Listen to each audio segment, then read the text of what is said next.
السلام عليكم ورحمة الله.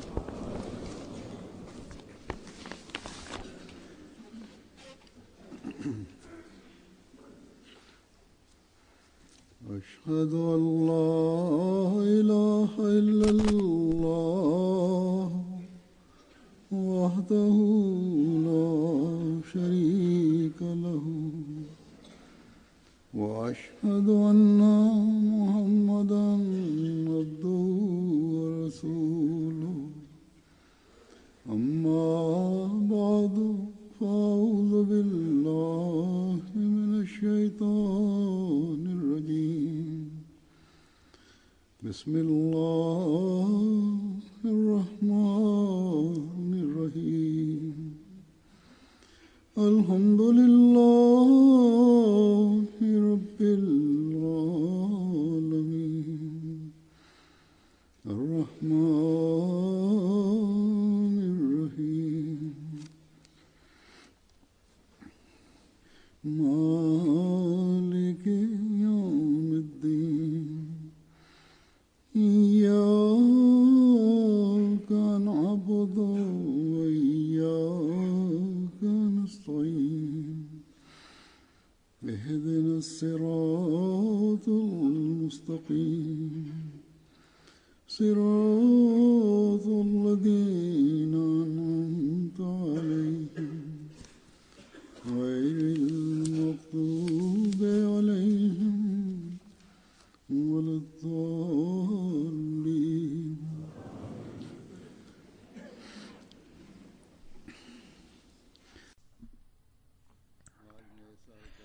Today is the first day of the new year, and it is beginning with the blessed day of Jummah, or Friday. As per tradition, we exchange greetings with one another on the commencing of the new year. I am also receiving messages from the members of the Ahmadiyya community with greetings for the new year, and you may be greeting one another also. In the West, or in the developed countries, the entire night before the New Year is celebrated with a great hurrah. It is celebrated with drinking alcohol, and it is celebrated by behaving wildly. And they begin the New Year with fireworks.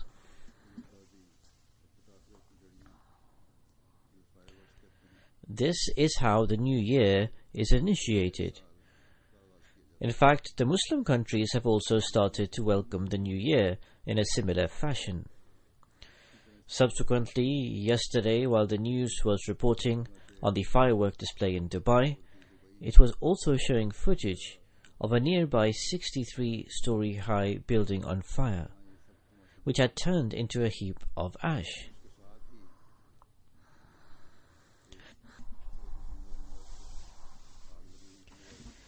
However, the news continued to report that this would have no effect on the celebration, and despite the fact that the building was on fire, the destruction can continue to go on, while according to the program, the fireworks will go ahead and celebrations will take place in front of or nearby to where the fire was.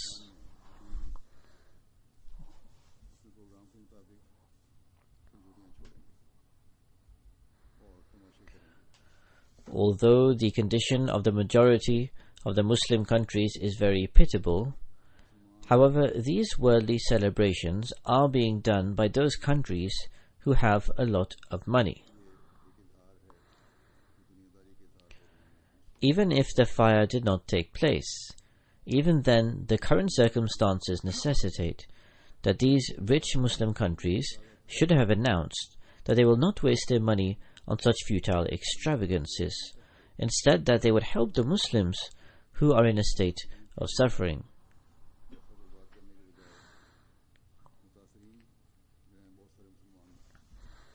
However, not only have they forgotten their own teachings, but their condition is such that only a few days ago it was reported that one of the biggest hotels in Dubai has put up the world's most expensive Christmas tree, which is worth $11 million.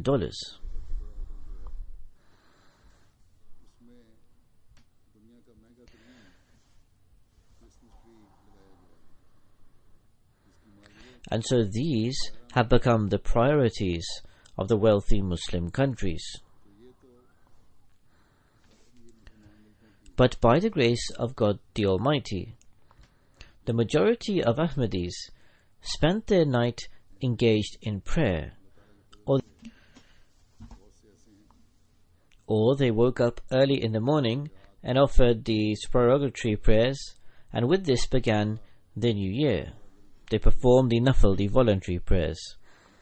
Many places offered the tahajjud prayer in congregation, but despite this, we are still considered as non-Muslims in the eyes of these Muslims.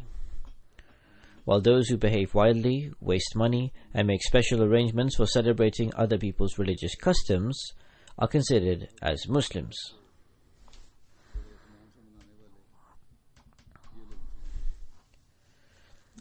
In any case, by the grace of God the Almighty, we are Muslims, and we do not require anyone's certification for this.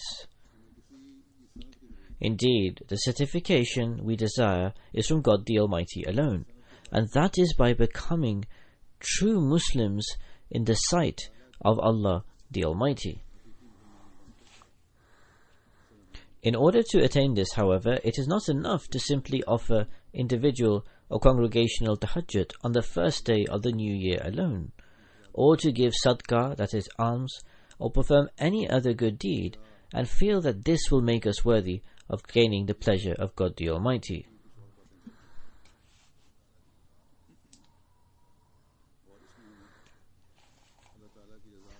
There is no doubt that this is a good deed that can make one garner the grace of God the Almighty, but only when it is done with regularity.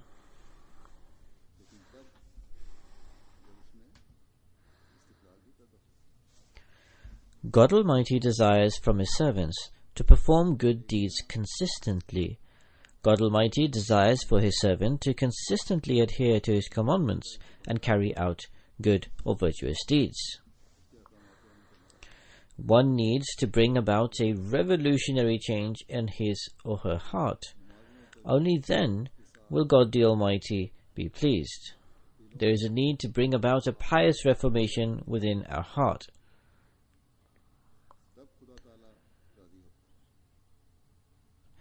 A good deed which only lasts for a day or two is not a good deed.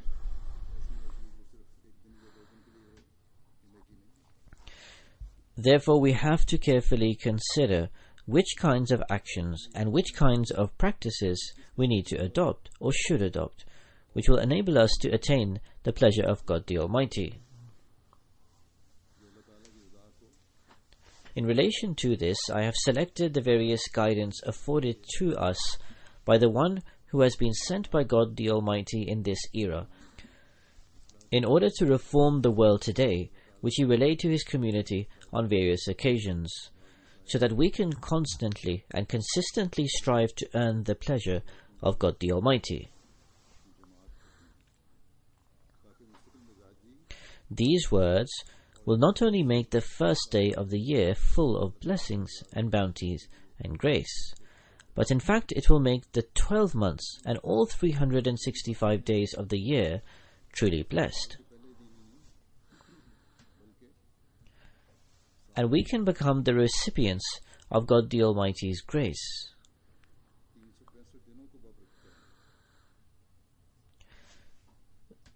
The promised Messiah, alayhi salatu wassalam, on whom be peace, states, "Now look at the state of the world. Our holy Prophet sallallahu alaihi wasallam showed through his example that his life and his death are all for God the Almighty. As for the Muslims in the world today, if one of them is asked if he is a Muslim, he will respond by uttering, Alhamdulillah, all praise belongs to Allah. However, the life principles of the one he professes to follow were for the sake of God, but the Muslims of today live and die for the world. Though they say La ilaha illallah, however, instead of God the Almighty, they live for the world, right up to the throes of death. The world remains the object of his love and desire. how can he then say that he follows the Holy Prophet sallallahu alaihi wasallam, may the peace and blessings of Allah be upon him? The promised Messiah, peace be upon him, states, "This matter must be pondered over, and do not consider it something trivial. It is not easy to be a Muslim. Do not be content until you have instilled the obedience of the Holy Prophet, may the peace and blessings of Allah be upon him, and the Islamic model in you. If you are known as a Muslim without practicing obedience, then your faith is a mere shell. If you do not show obedience to the Holy Prophet sallallahu alaihi wasallam, do not follow his example, and do not adhere to the teachings of the Holy Quran. Do not suffice on mere shell and epithets. That is not the way of the wise. If you do not show obedience, then faith is merely a shell." A Muslim asked a Jew to become a Muslim. The Jew replied, "Do not be content simply by a name." The Jew went on to say, "I called my son Khalid, but buried him before evening fell." Khalid means one who has a long life and lives forever. However, the name itself did not grant him life, and his life did not even extend beyond one day. Thus, seek the reality, and do not be happy on mere epithets. How disgraceful it is that one is known to be from the Ummah, the followers of the magnificent Prophet sallallahu alaihi wasallam, yet spends his life like kafir or disbelievers. Demonstrate the model of the Holy Prophet sallallahu alaihi wasallam in your life, and generate the same condition. Be mindful that if you do not have the same condition, you are a follower of Satan. In short, it can be well understood that the objective of man's life is to become the beloved of God the Almighty. Because if one is not the beloved of Allah the Exalted and does not receive God's love, one cannot lead a successful life. And this cannot be attained until one truly obeys and follows the Holy Prophet sallallahu alaihi wasallam, who showed through his blessed model what Islam is. So instill that Islam in you, so that you become God's beloved.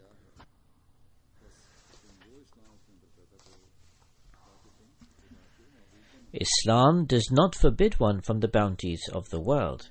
In fact, it instructs that whilst living in this world, one should give preference to their religion and faith over the world. Regarding this, the promised Messiah, peace be upon him, states, "Islam does not allow monasticism. That is for the cowardly. No matter how extensively a believer is involved in the world, his involvement is a source of his higher spiritual status, because his real objective is the religion and faith. And the world and its wealth and pomp is a means to serve the faith and the religion. The main thing is that the world should not be his ultimate goal. Rather, the real aim of attaining worldly goals should be to serve the faith and the religion. And worldly goals should be attained in a way that they serve the faith. Just as when traveling, one makes use of the means of transport and takes some provisions with the aim to reach one's destination. The transport and provision is incidental, while the actual objective is to reach the other destination. One should seek the world in a similar manner as a means to serve the faith and the religion. رَبَّنَا آتِنَا فِي الدُّنْيَا حَسَنَةً وَفِي الْآخِرَةِ حَسَنَةً. Our Lord grant us good in this world as well as good in the world to come. This teaching which God Almighty has given us, that رَبَّنَا آتِنَا فِي الدُّنْيَا حَسَنَةً وَفِي الْآخِرَةِ حَسَنَةً, also gives precedence to the world. But which world? It is the good in this world which will become a source of good in the hereafter. It has placed this world before so that all that is good in it can be attained and will eventually become a means for the good in the hereafter. The teaching in this prayer clearly demonstrates that a believer should be mindful of the good in the hereafter when seeking worldly goals. The term good in this world encompasses all the best means of seeking the world which a believer should adopt to attain his worldly goals. Seek worldly goals by all such means which only result in good, and not such means which are a source of pain for another human being, or a source of embarrassment for anyone. Attainment of such a world will doubtlessly be a source of attaining good in the hereafter. The promised Messiah, peace be upon him, states that one should attain the world in a way that one does not cause pain to others or become a source of embarrassment for them. Such a world will become a means of attaining good in the hereafter, and God Almighty has expressed His like for such a world.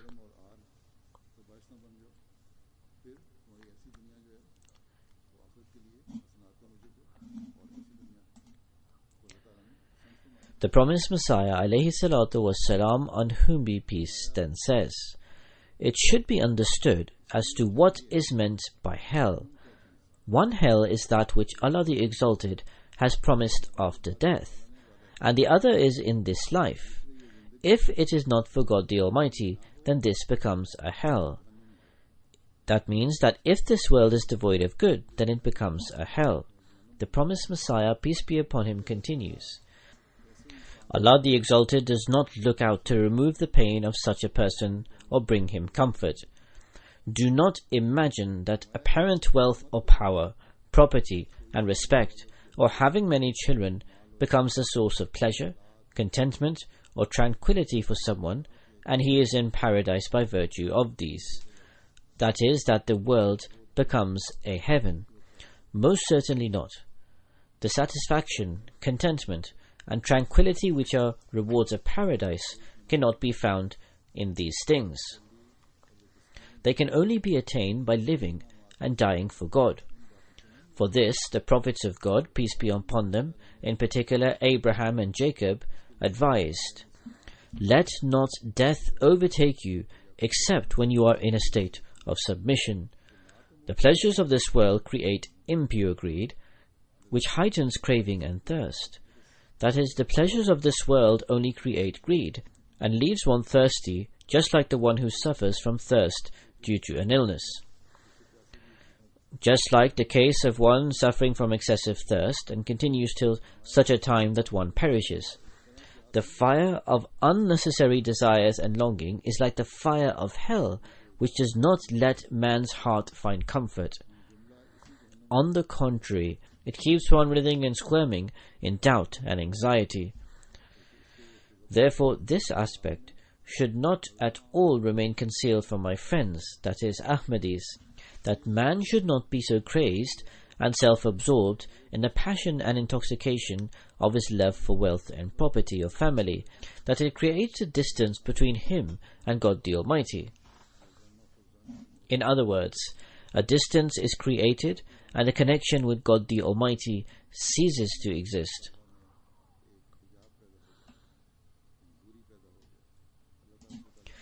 The promised Messiah, peace be upon him, then says,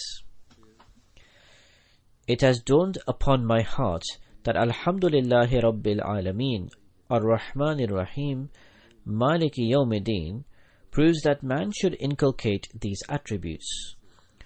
Allah the Exalted is alone deserving of all these attributes, who is Rabbul Alameen, the Lord of all the worlds. He is in all stages, in the sperm, in the embryo, etc., in short, in every stage, in every world. Then he is Rahman and Rahim and Maliki Yawmiddin. When man says, Iyaka na'budu, thee alone do we worship, he should adopt in a reflective manner the qualities of Rabubiyat, that is, the divine quality to nurture and sustain. Then it is Rahmaniyat, the divine quality of being gracious, Rahimiyat, the divine quality of being merciful, and Malikiyat, the divine quality of being the master. One should try and inculcate these attributes within him. The height of excellence in man is to imbibe in the colors of Allah, and not to tire until he reaches this station. Following this, an attraction and pull is instilled in man, which takes him towards the worship of God. So when these attributes are inculcated, then one's attention will turn towards the worship of God, and that becomes the objective of his life. And he enters into a state of those who do what they are commanded.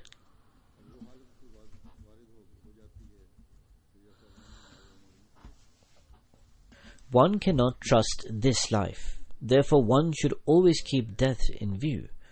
Only then can one adhere to the commandments of God the Almighty and also inculcate His attributes. So regarding this, the promised Messiah, peace be upon him, states, "Who is to know if he will survive from the time between Zuhr and Asr prayers? It happens at times that one's body suddenly ceases to function and passes away. Sometimes seemingly healthy people die suddenly." The promised Messiah, peace be upon him, relating an incident, said, "Wazir Muhammad Hassan Khan Sahib had come from a walk and happily went upstairs. He had gone up 1 or 2 steps that he felt dizzy, so he sat down. His attendant offered help, but he declined. He climbed a few more steps and again felt dizzy and passed away." Similarly, the promised Messiah, peace be upon him, states, "A member of the Council of Kashmir, Ghulam Muhyiddin, died suddenly. Thus, we do not know when death will come upon us. That is why it is important not to be complacent about it. Empathy with faith and religion is a significant matter which honors one in the throes of death. It is stated in the Holy Quran that surely the quaking at the appointed hour is a tremendous thing.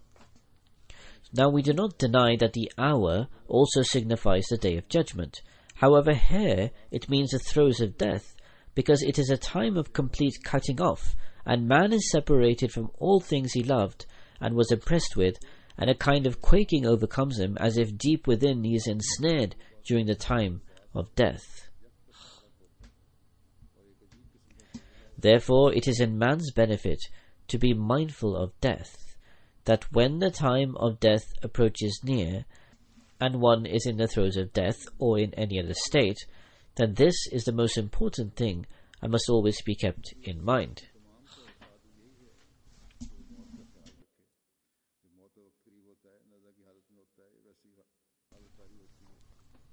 Therefore, it is in man's benefit to be mindful of death, and the world and its material objects should not be so dear to him so as to cause him difficulties at the time of parting.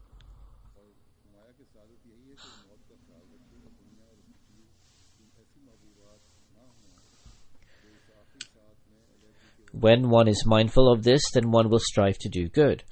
Also, one will not waste money or time on such spectacles, nor will one waste these resources in order to fulfill unnecessary desires.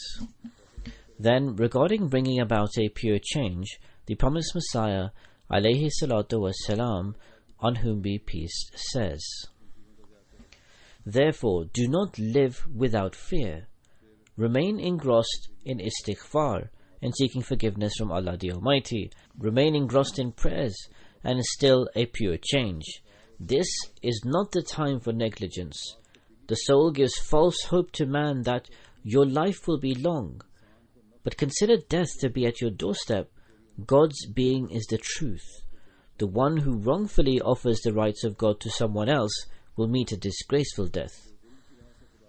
The promised Messiah, peace be upon him, says, as it has been mentioned in the Surah Fatiha about the 3 groups of people, He will make you experience the delight of all 3 stages.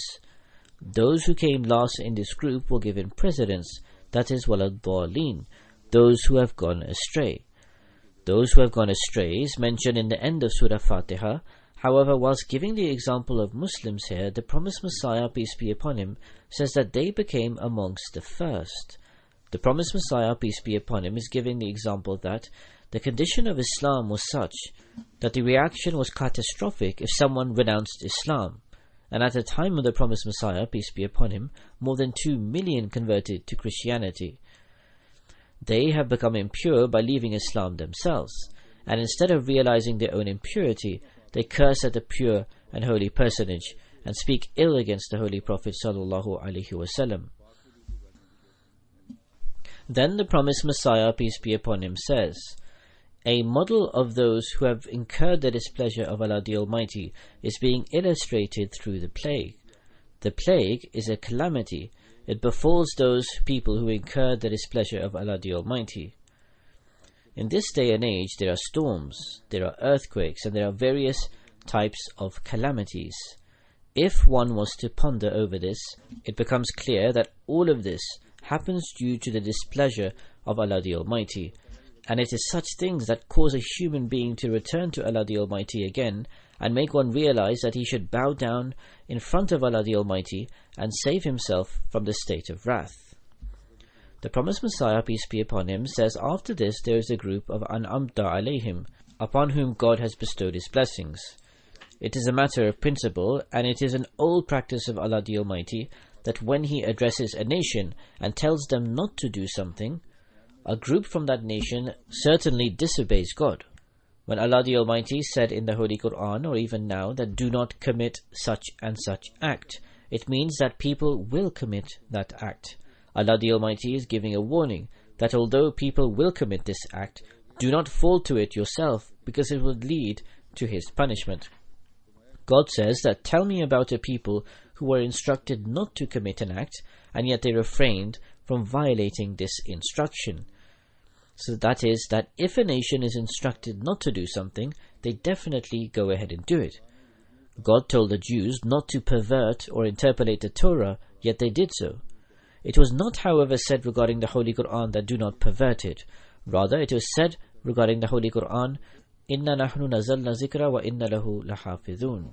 Verily, we ourselves have sent down this exhortation, and most surely we will be its guardian. Hence pray continuously that God the Almighty makes you enter the group of those upon whom He bestowed His blessings.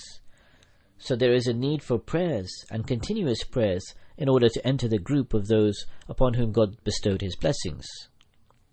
Praying for 1 or 2 days will not suffice. Then pure transformation and a feeling of worry about the hereafter can be developed through taqwa, through righteousness and the fear of Allah the Almighty. And righteousness causes a person to succeed in the hereafter.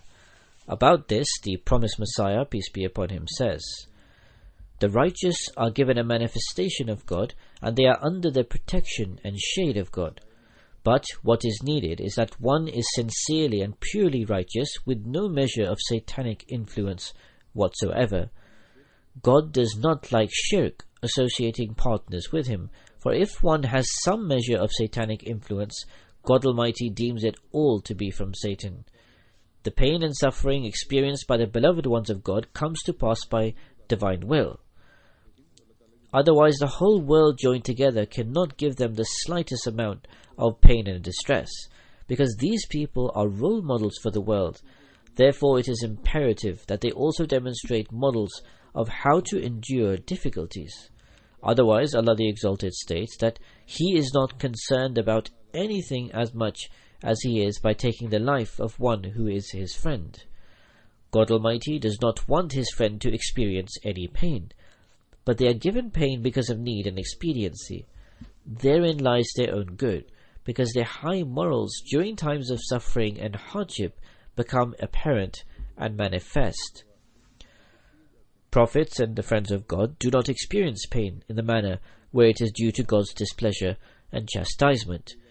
Rather, the prophets of God establish examples and models of courage and bravery. God the Almighty had no enmity with Islam, yet observe how the Holy Prophet sallallahu alaihi wasallam, may the peace and blessings of Allah be upon him, was left all alone during the battle of Uhud. The secret behind this was to manifest the courage of the Holy Prophet sallallahu alaihi wasallam.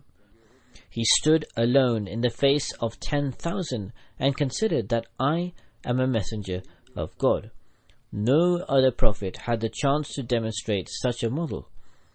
We say to our Jamaat, to our community, not to feel proud for merely offering the Salah, for merely keeping fast, or for merely avoiding the major sins like adultery or fornication, theft, and so on. Even most people from outside the Jamaat, the idolaters and others, share with you these very qualities. That is, many amongst the polytheists perform virtues and they do have good morals.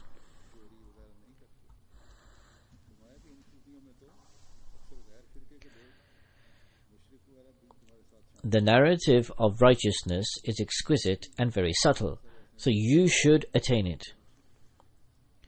Inculcate the greatness and glory of God in your hearts. To those whose actions are smeared with even the slightest hint of hypocrisy, God throws their actions back on their faces and rejects those deeds. It is difficult to be a muttaqi, to be righteous. For example, if someone accuses you of stealing their pen, why do you get angry? So in other words, someone puts their pen in a certain place and accuses another person angrily of stealing it from that place. So the promised Messiah ﷺ continues, your temperance and restraint and avoiding anger is merely for the sake of God. Any anger felt in such an instance would be due to a lack of comprehension of the truth. In other words, one becomes angry because in that instance they lose their connection with God the Almighty. One does not see God before them and does not seek God's pleasure. Hence, one becomes enraged at the smallest of matters. If one always remembers God, then he will never become furious. Man does not become righteous unless he has gone through many stages of a death-like state. Miracles and revelations are derivatives of righteousness, but the principal aspect is righteousness and the fear of Allah the Almighty. And Hazur says that is what you should always keep in mind. So the promised Messiah, peace be upon him, continues, therefore do not be too concerned with revelations and visions and dreams. Meaning, do not just become captivated by those who have seen what dream or vision and whether they were true or not. But what really matters is that someone possesses taqwa. Only the righteous have veracious revelations, and any revelations received without righteousness and the fear of Allah the Almighty are not reliable. They could have a measure of satanic influence. So do not appreciate anyone's righteousness by virtue of them receiving revelations. Rather, analyze his revelations based on the state of his righteousness. Hazur says, a person could relate numerous revelations and dreams, but it makes no difference whatsoever if they are devoid of the fear of God and righteousness, and if they usurp the rights of others and become infuriated at the smallest of matters. Satanic influence may be in them. So do not judge someone's piety by their revelations, but rather assess their revelations based on their righteousness. So the promised Messiah, peace be upon him, continues, close your eyes to everything else and first traverse the stages of righteousness. Uphold the examples of all the prophets of God. All of them came for the purpose of teaching the way of righteousness. The Holy Quran says its true guardians are only those who are righteous. So the Holy Quran teaches the fine and subtle ways of righteousness. Excellences of a perfect prophet requires people to also possess excellences. Since the Holy Prophet ﷺ was the Khatamun Nabiyyin, the seal of all the prophets, he was the pinnacle of the excellences of prophethood. His seal of prophethood was born of this epitomizing of the excellences of prophethood. Those who wish to please God Almighty and experience miracles and also extraordinary manifestations of God the Almighty need to also make their lives extraordinary. Those who sit exams, work extremely hard and fall ill, like a sufferer of tuberculosis, and become frail in the grueling process. Thus be prepared to endure every pain to get through the test of righteousness and the fear of Allah the Almighty.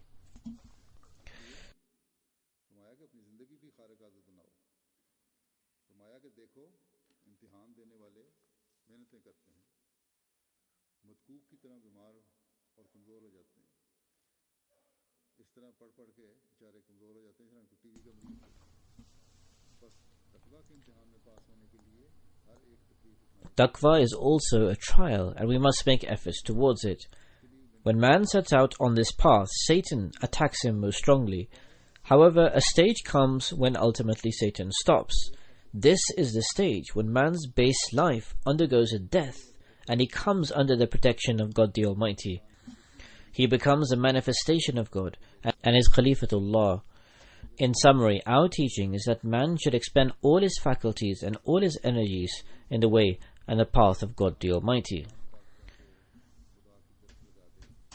Then, advising us regarding taqwa, the promised Messiah, peace be upon him, says, it is conditional for the righteous to spend their lives in meekness and humbleness, This is a branch of righteousness through which we have to battle unwarranted anger.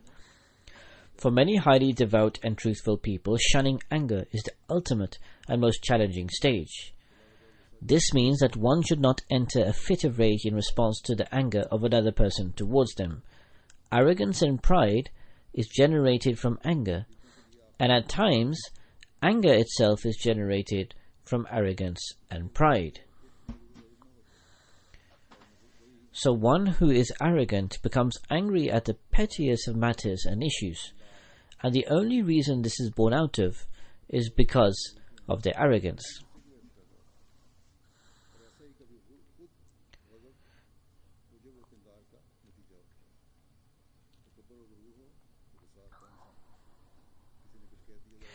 Because one is angry when one gives preference to oneself over others. I do not want people of my Jamaat. He says, I do not want people of my Jamaat, my community, to consider others higher or lesser than themselves, or feel pride towards one another, or look down on them as inferiors.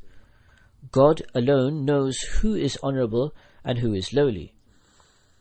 This is a sort of derision based on contempt, and there is a danger in this contempt growing as a seed grows and causing the ruin and devastation of an individual.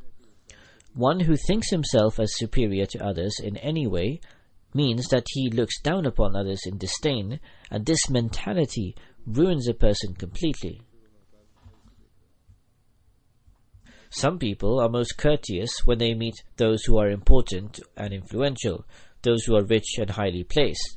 But in fact, important is truly that person who listens to the meek with meekness. In other words, he listens very patiently and attentively to what poor or less privileged people say to him. So he meets the meek with meekness, is gratifying to him, respects what he says, and does not say something mocking to him which could be hurtful. Allah the Exalted states, do not slander your own people, nor taunt each other with nicknames. It is bad indeed to earn foul reputation after professing the faith, and those who repent are not the wrongdoers.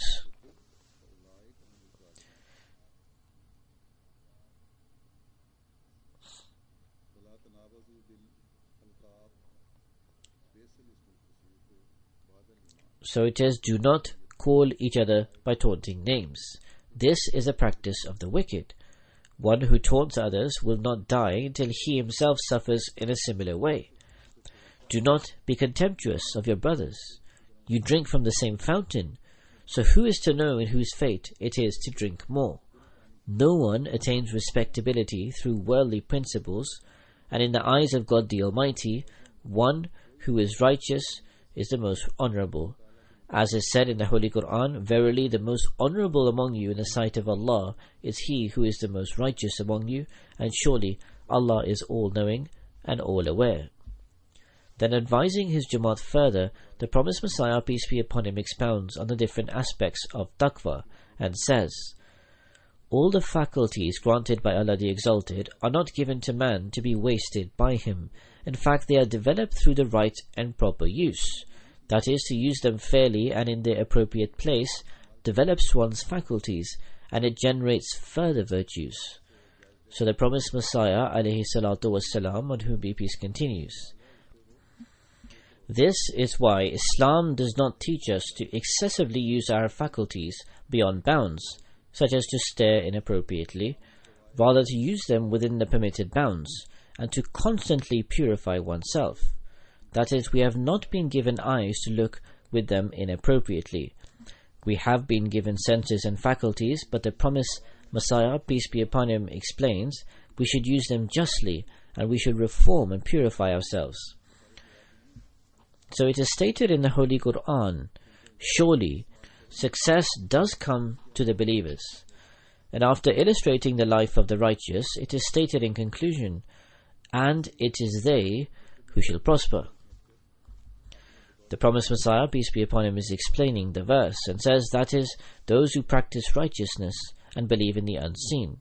They lose concentration in namaz or salat, but then they recover and refocus on their prayers. Many people say they cannot remain concentrated in their prayers, so they should re-establish the proper observance of their prayer after losing focus.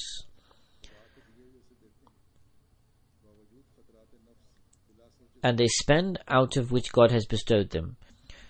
And in spite of possible personal hazards, they impulsively believe in the past and current books of God, and ultimately they reach the stage of certain belief. These are the people who are on the way of guidance. They are on a road which stretches right ahead, and which takes man to the station of falah, success and prosperity. These are the successful people who will reach their destination, and they have been delivered from the perils of the journey.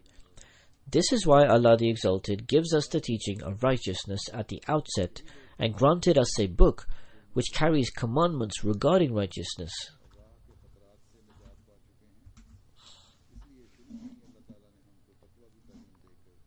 After explaining all of this, the promised Messiah, peace be upon him, then says, "Thus our Jamaat should be intensely concerned, and be more concerned than any other concern of the world, whether they have taqwa, righteousness and a fear of Allah or not." Then the promised Messiah, peace be upon him, says at one place, "If you wish to attain success in this world and the next, and to win over hearts, then adopt purity, use your sense and wisdom, and follow the instructions of the Word of God. Improve and develop yourself, and also be a good role model for others. Then alone will you succeed." How apt is this Persian couplet that whatever sprouts from one's heart is firmly rooted and has an impact. That is, a believer's words should come from his heart, and he should be the means of success to others, and this will also prove to be the means to his own success.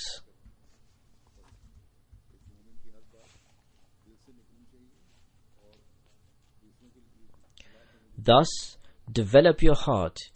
If you wish to influence hearts, inculcate strength of practice, because without strength of practice, verbal strength or physical strength cannot avail anything.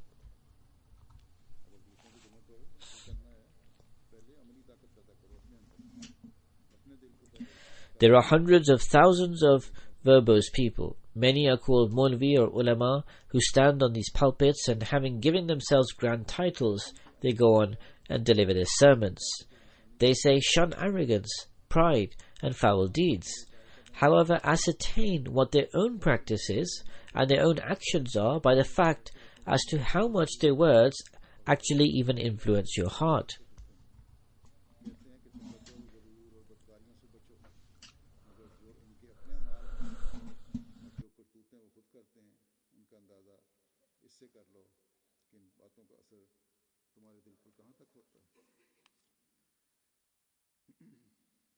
The promised Messiah, peace be upon him, drawing attention to first acting upon what you preach, says, "Had such people have strength of practice, and had they practiced before they preached, what would have been the need to state in the Holy Quran that, 'Why do you say what you do not do?'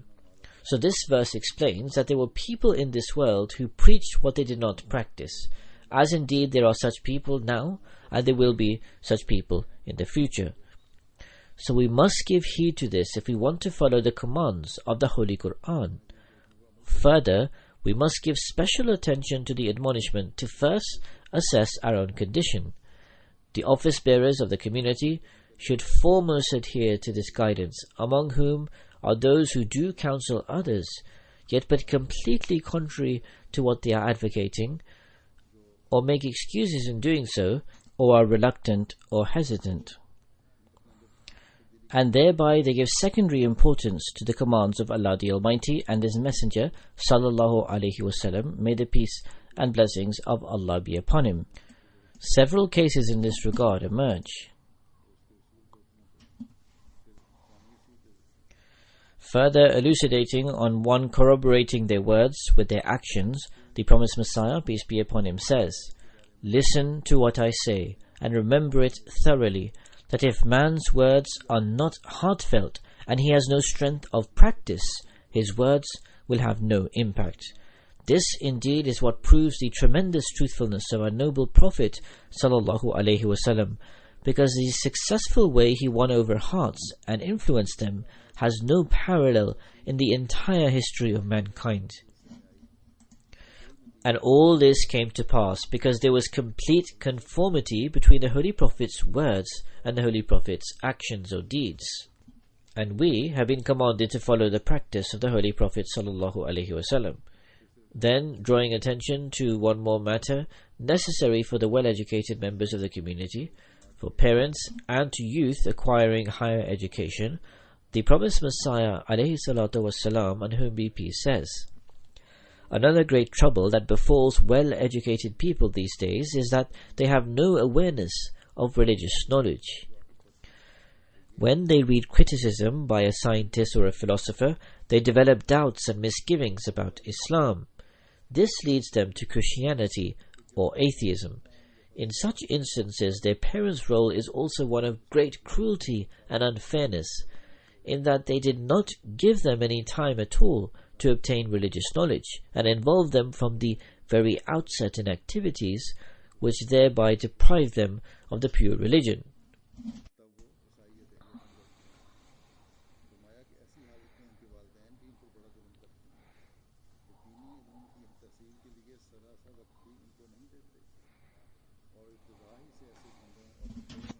Thus, parents must give attention to their children, and the children and the youth should also take the initiative to acquire religious education.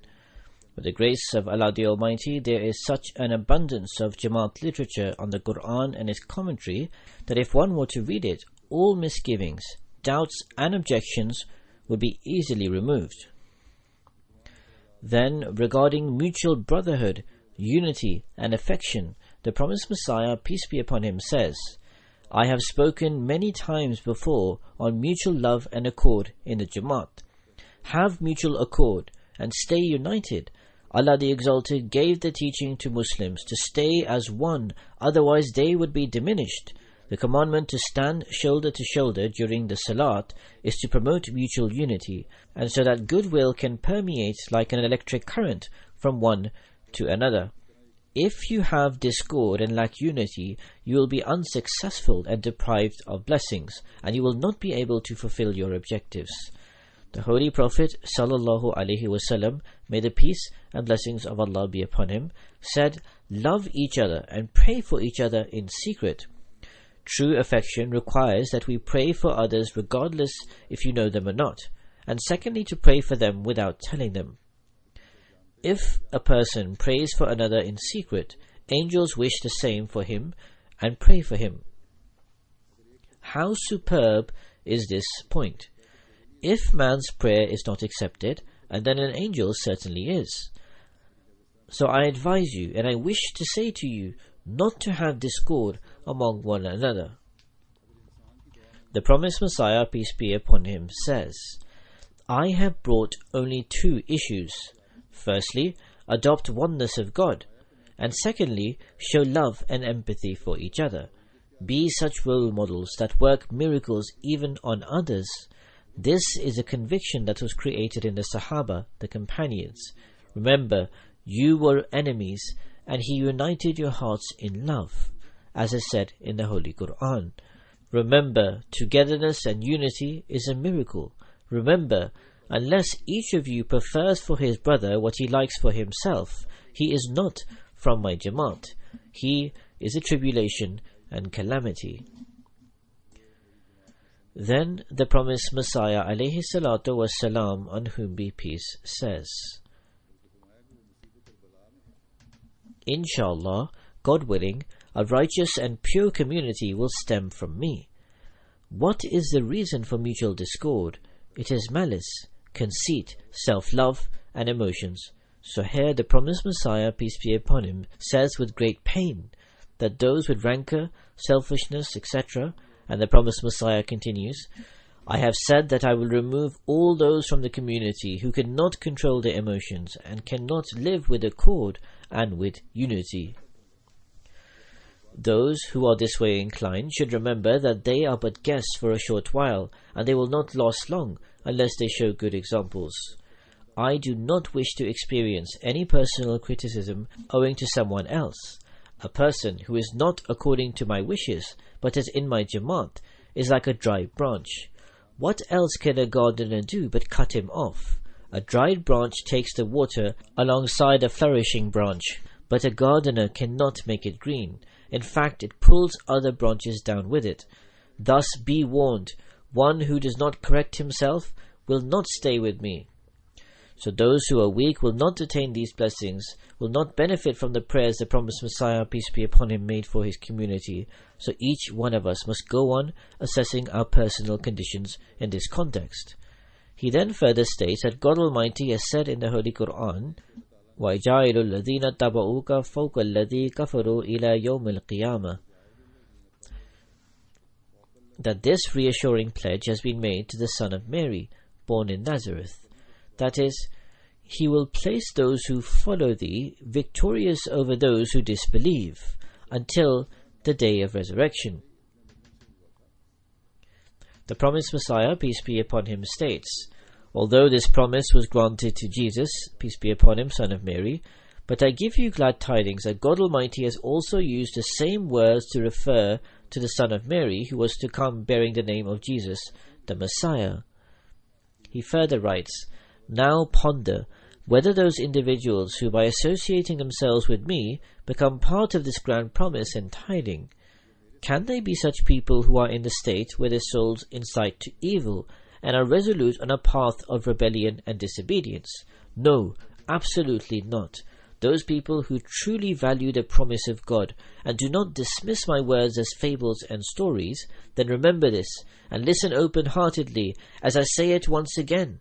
Whoever can associate themselves with me in a manner which is not just an ordinary connection, but is such an incredible union, the effects of which are not confined to me alone, but instead the effects of that connection reach that being who enable me to associate myself with that chosen, perfect man, the Holy Prophet ﷺ, the one who brought with himself a spirit of truth and integrity.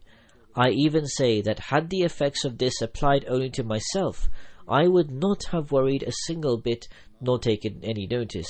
But it does not stop at this. The effect reaches the Holy Prophet ﷺ and even the grand status of God the Almighty. In this situation, more specifically in this case, you should pay heed and hearken. If you wish to take benefit from this glad tiding, and you have the desire in you to succeed, and you have a true thirst to achieve that great success, whereby you will be victorious over the disbelievers, then I say only this much, that this success cannot be achieved until one transcends the state of lawama, the reproving self, into the peak of mutma'inna, the soul at rest. I say this and nothing more, that you are the ones who have associated with the appointed one of God. Thus, listen to his words with an open heart, and act upon them with all your might, lest you become like those who, after professing their faith, fall into the filth of disbelief, thereby earning them a ceaseless punishment. Furthermore, in regards to the acceptance of prayer, the promised Messiah, peace be upon him, writes, it should be noted with an open heart that there are certain conditions for the acceptance of prayer, some of which are related to the one praying, and some to the one who requests for prayers. For the individual who requests for prayers, it is essential that he must always inculcate in himself the fear of God and humility for God, and be afraid of God's self-sufficiency. Worship of God and doing peaceful deeds should be his motto, and through righteousness and good virtue he should aim to please God. As a result of this door, the door of the acceptance of prayer shall be opened. If, on the other hand, he upsets God by lying, and as a result goes to war with him, then his wickedness and evil deeds become a barrier and rock in the acceptance of prayer. They become an obstacle that shuts the door of acceptance for themselves. Thus, it is essential for our friends to prevent their prayers from going to waste, and not to become an obstacle in the way of the acceptance of prayers, which may otherwise be caused by their audacious actions. The promised Messiah further states, they ought to walk on the path of righteousness or taqwa, for if the Sharia was to be summarized in any way, it would be using taqwa. If anyone wants to explain briefly what the Sharia is, then the core of the Sharia can only be described as taqwa. However, should a seeker of the truth transcend the initial phases with steadfastness and sincerity, he will reach the ultimate stages due to his integrity and thirst for the truth. God the Almighty states, Allah accepts only from the righteous. This is His promise, and His promises can never be violated. There is no breaking His promise, as God the Almighty states, Inna Allah la yukhliful mi'ad. Allah breaks not His promise. Thus it proves that righteousness is an indivisible stipulation of the acceptance of prayer. So if an individual who is ignorant and misguided demands that his prayer should be accepted, is he not foolish and unwise? Therefore it is incumbent upon our community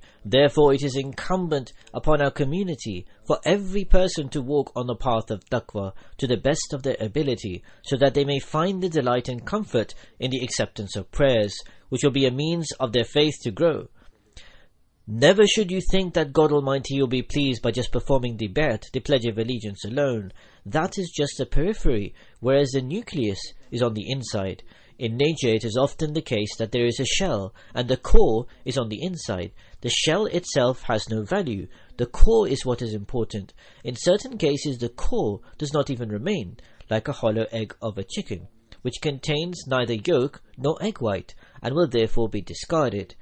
It may become a toy of amusement for a child for a short while, but that is it. Similarly, the one who performs bay'at and claims to believe, if he does not inculcate these two core principles in himself, then he should be fearful that a time may come where he may become like that hollow egg, which upon a small injury will be shattered to pieces and thrown away. Therefore, every person who has performed the bay'at and claims to believe should assess themselves whether they are like the shell or the core. Until one becomes the core, his faith, obedience, bay'at, conviction, and his claim of practicing Islam are not truthful. Remember this, it is true that in the eyes of God Almighty, aside from the core, the shell holds no value. Take heed, for no one knows when death will approach, but it is an undeniable fact that death is inevitable. Thus, one should not settle for mere claims of belief alone, and never be content with that. It will never benefit you. Until a person accepts death upon himself in certain ways, and until he brings about changes in himself and goes through drastic changes, he can never achieve the true purpose of humanity. May God the Almighty enable us to shape our lives according to the wish of the promised Messiah, and may we progress towards virtue with each step. May we never become the ones to squander the prayers of the promised Messiah, peace be upon him. Instead, may we always become the recipients of those prayers he invoked on his community. With this prayer, I would like to wish you all a blessed new year. May God the Almighty make this year a blessed one for ourselves and for the Jamaat, the community as a whole.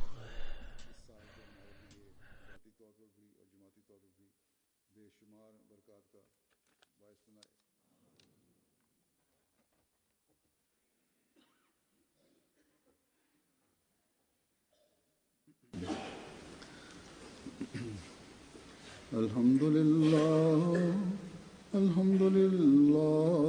nahmaduhu wa nasta'inuhu wa nastaghfiruh wa nu'minu bihi wa natawakkalu alayhi wa na'udhu billahi min shururi anfusina wa min sayyiati a'malina.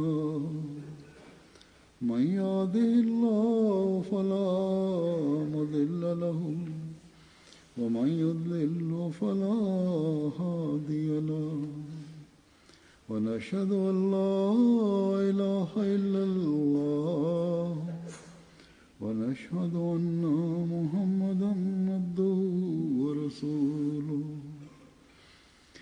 عباد الله رحمكم الله إن الله يأمر بالعدل والإحسان وإيتاء ذي القربى وينهى عن الفحشاء والمنكر والبغي يعظكم لعلكم تذكرون اذكروا الله يذكركم وادعوه يستجب لكم ولذكر الله